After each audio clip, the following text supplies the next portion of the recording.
yung breakfast. Ito yung walnut. Nasama ko sa snack ko. Psyllium husk, marami pa. Source of fiber.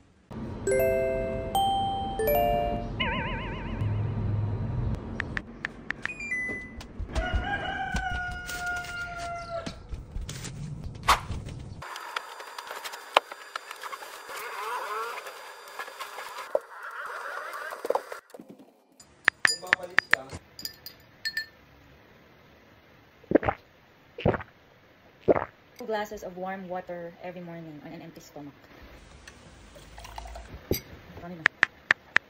Alkaline water. Labati ni Kelvin. Siya yung naglalaba weekly. Babes, may timer ka? Ano yun? Hey Siri! Hindi pala susunod sa akin. Susunod ba sa akin? Hey Siri! Hindi siya responsive sa akin. And comforter. Ayun, mag-exercise muna tayo. Power on.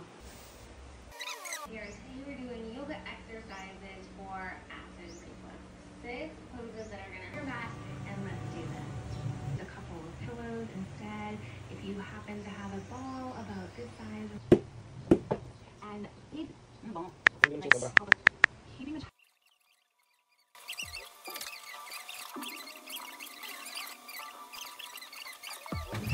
I mentioned sometimes we can grip our upper.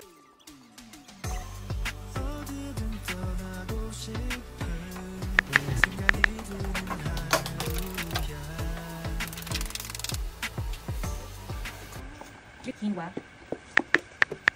Nakastore na sa earth. Goods pa naman. Mga 40 to 55 grams. So, sinusukat ko lang para matrack ko yung kilocalories ko. Lately ko na lang ginagawa. Drinay na to ni Kelvin, pero mas i-drain pa natin mabuti. Wait, ako. Masama po eh. Yung breakfast ko guys, ipopost ko na lang sa screen kung ilang kilocal siya. Lettuce, usually hindi yan sa morning, boiled vegetables talaga. Pero naubusan. Ayan, ito na lang yung meron kaming gulay sa ref. Lettuce, white quinoa, egg. Then, may natira kami kahapon, pina-take out ko, grilled saba, grilled mackerel. Maglalagay ako ng konting dressing. Ito, pwedeng Greek yogurt para mas healthy. Pero wala na akong time gumawa kasi mag-aalas 10 na. Ito yung aking first breakfast. Lagay ko, ito pa.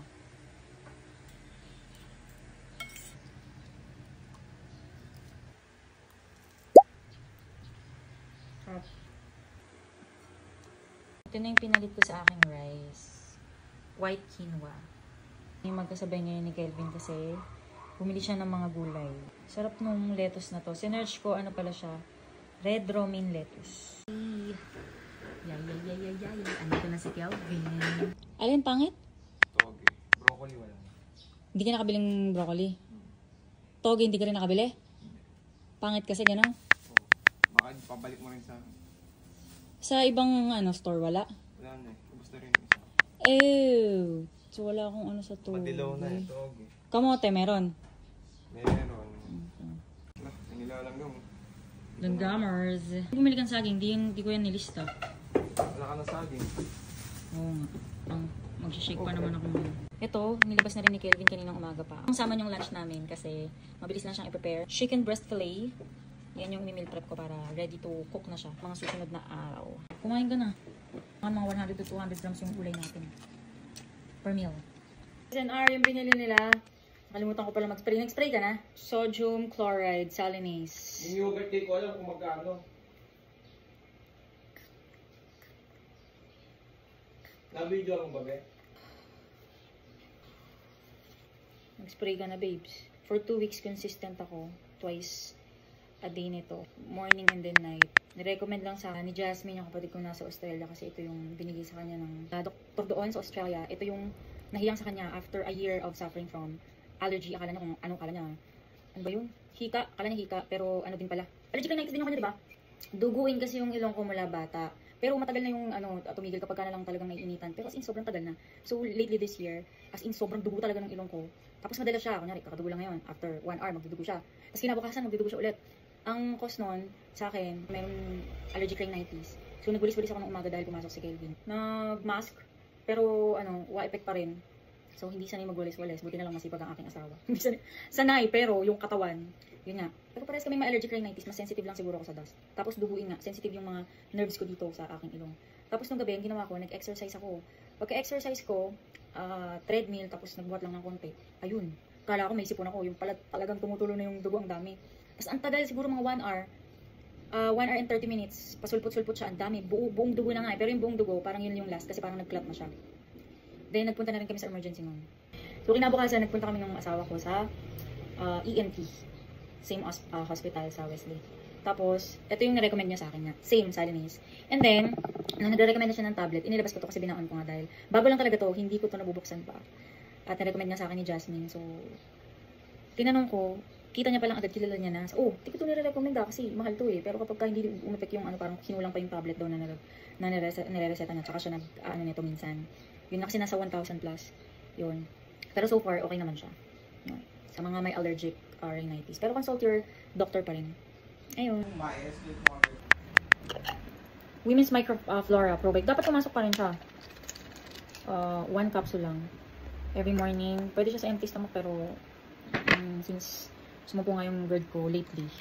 So after breakfast ko siya.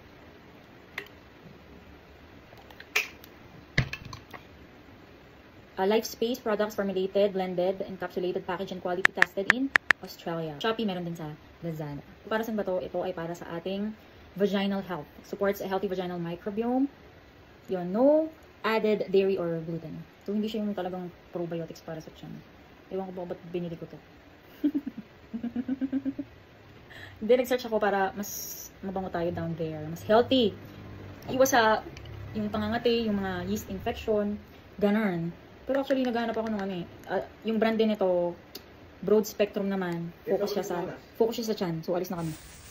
Kakabalik lang ulit namin galing palengke. Pag uwi kasi ni Kelvin, na-realize ko na ang konti pala yung mga gulay. Ang ano na namin to, mga 5 days to 1 week. And kulang pa yung mga nabili niya dyan. So, lumipat kami dun sa isang binibilan namin. Usually, nagpe-prepare na ako na overnight oats.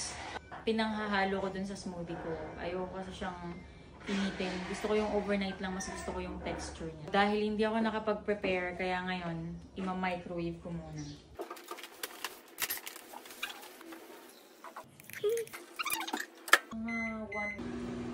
Hindi namin almond milk and 30 calories lang siya. Mga 150 ml, so more or less nasa 147 grams siya.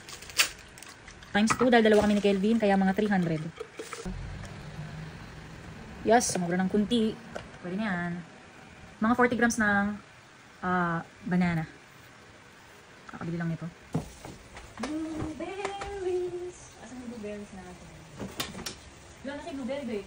Hindi sabihin mo yung nabulakan. Ha? Wala dito. Ito yung nabulakan. Wala akong inuwi dun eh. Game board? Ti. Ano? Saan na yun? Wala akong inuwi sa balakan. Kita mo yung inuwi. Eh, boy, ba't mo nilipat dito? Ha? Baka masira ito, nilipat mo dito. Ano ba? Sa prime fresh, dapat frozen to. Ito, yung hindi pa bukas. Ay, di ko na nilagay na kami. Kailan pa to doon?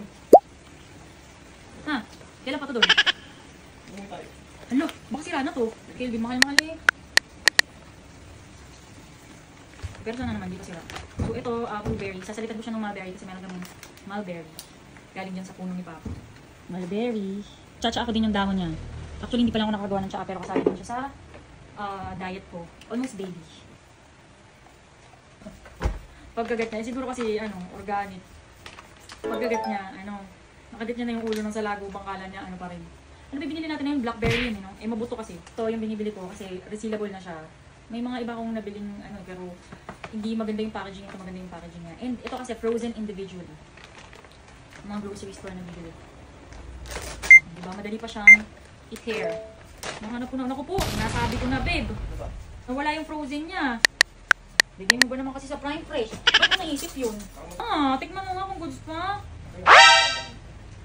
Yung totoo, alam mo nang maasin talaga ang blueberries. No? Yung totoo. Pinili ko talaga tong blueberry kasi low acid. Pwede siya sa mga may GERD or yung may acid reflux.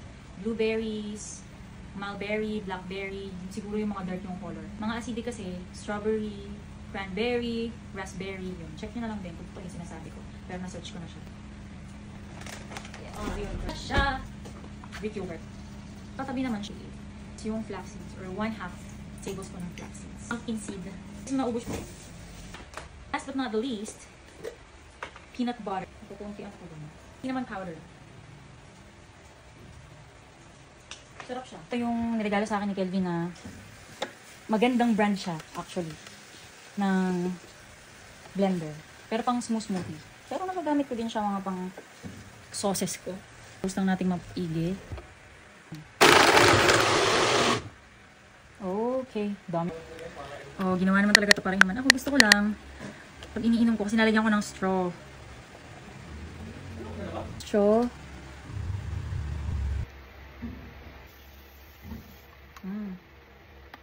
Kulang lang siya sa lamig. Kulang lang.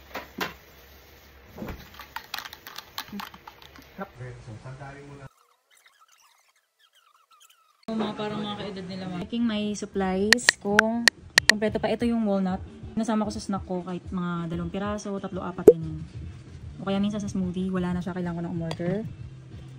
Psyllium husk, marami pa. Source of fiber. Yan talaga, lalo na kung nahirapan kayo mag-poop. Yan, psyllium husk. And ito, order na ba ako? Baka wala pa akong pamilya. Walnut muna. Ito marapit na rin palang maubos. Flax seeds to guys. Ito, marami pa naman. Tsaka itong goji berries. Pinanglalagay ko sa tsaa. Ay, kakabili ko lang pala ng goji berries. Hindi ko palang naisasalin. Tapos, ito, red dates or jujube dates. Mga ano sila. Chinese. Ano ba tawag dito? Herbs. Ito nga yung quinoa ko guys. Ito yung pinang-substitute ko ngayon sa rice. Marami pa naman. Ito yung aming lunch. Ipa-pan fry ko lang itong salmon. Kinalistisan na siya ni Kelvin. And then, yung mga pinamiling gulay, ipa-fireball ko na yan guys. So, ipi-pre-cook pero half-cook lang. Para kung gusto kong igisa. Or minsan, kinakain ko na siya as is, walang lasa. Pag umaga. Kasi why not? Mas healthy. Mag-alas stress na pala. Hindi pa kami Oo, mag-alas stress na. Hindi pa kami nagla-lunch. So, mabilis. Oh, yun nga, ano ni. Mabilis lang naman ito yung salmon. Pero bago yun, gagawa muna ako ng fiber drink ko. Nisin. At ganun.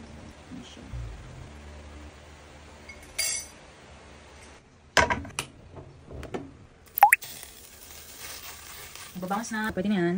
Kung olive oil, pomace, or yung extra light, pwede siya for frying. Dahil ito tayong matalansikan, meron tayo ditong splatter. Yun na. Palagay ko dito. Munog na yung alarm ko guys. 2.5 minutes. Gawa tayo ng coleslaw.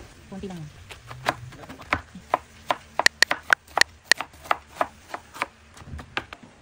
Wait. Wait, wala yun.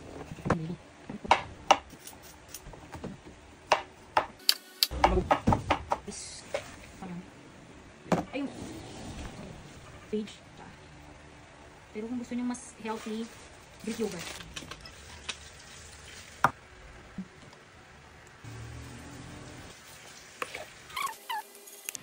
Ang dami ko pang gagawin. Mag-meal prep pa ako. Lang. Ito kasi yung ginamit ko. Korean siya. Brown rice vinegar. Natin guys.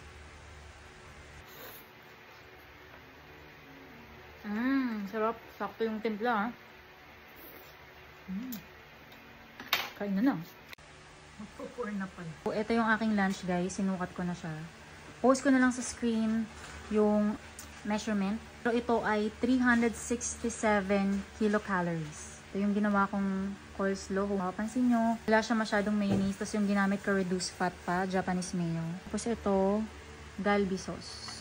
Pwede nyo naman bawasan yan.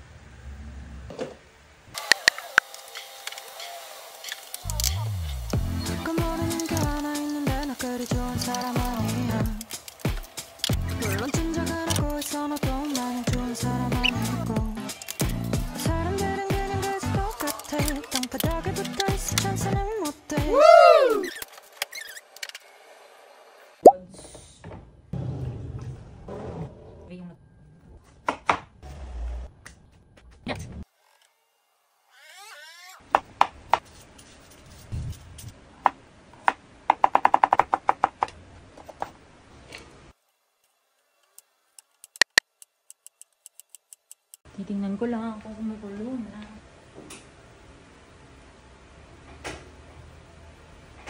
Wala lang gas! Yung gasol namin ay nung November pa binili. November last year and June na ngayon. November, December, January, February, March, April, May, June. So 7 months siya. Last year naman, yung gas namin, yung pinalitan ng November, 9 months naman. Kasi minsan wala kami ng 2 months.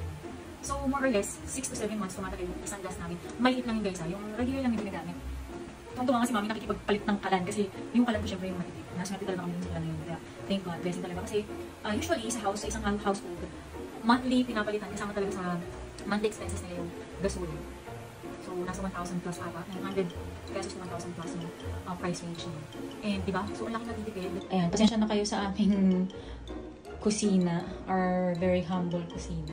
Kaya, munod kayo ng aking mga vlogs para makatulong sa aking asawa. So, ayan, kakaubos lang. Tingin ko na ngayon. Ano yan? Technogas. Guys, nakita nyo naman. May oven yan, pero yung oven, pag magana pa ng kaya lang, ginagamit ko yung electric oven, yung convection oven doon. So, siya yung matipid. Thank you Lord Jesus Christ, natipid. Nabili namin. Actually, ang point na nito, guys, pag-deliver dito, agad-agad, nabasag yung tempered glass. Doon. Yun, dito siya. Yung tempered glass kasi na yun yung nasasara. Yun, tapos na-open na ganun. Kasi medyo, tawag dito, sensitive yung mga ganun. Siguro nagkaroon ng microcrack, tapos tagulat bago ipasok dito sa bahay. Buti na lang, di pa na ipapasok pagka-deliver yun. Basag. So, di ba, sa kabila ng naging nangyari doon, ang laki tipid pa rin ang ibibili nung. Ang gabi, mag-aalas 7 na. Hindi ba tayo tapos? Hindi ko na ang aking induction cooker. Balala na.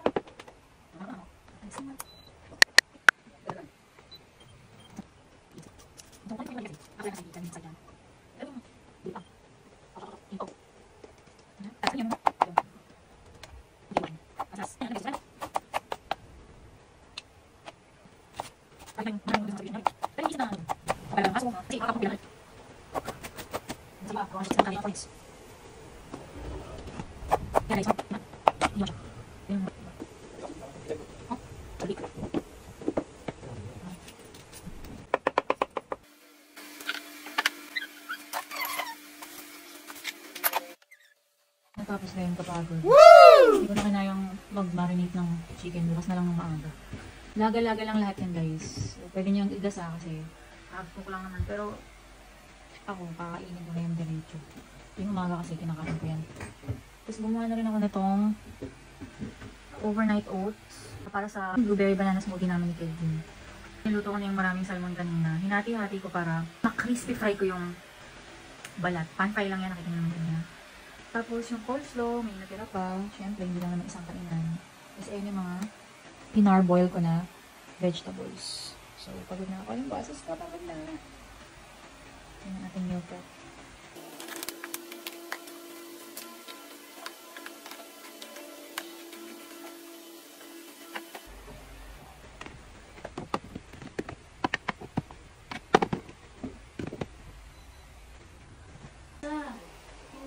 Na, tsaka yung pistachio, binigyan natin sa isa na. Hindi cookies? Oo. Saan ka na naiwan ko yun? Nakalimutan ko, hindi ko nakakita. Bilbil, lagi na lang mo yung ha? Hindi ko nakakita. Sabi mo na, pag yung naalala, hindi ko nakakita. Kaya, hindi ko sa'yo. naalala, hindi ko nakakita.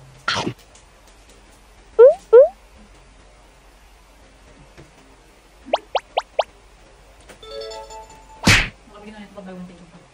Mura na. Sarap. Mura sa pasa ganun na ako.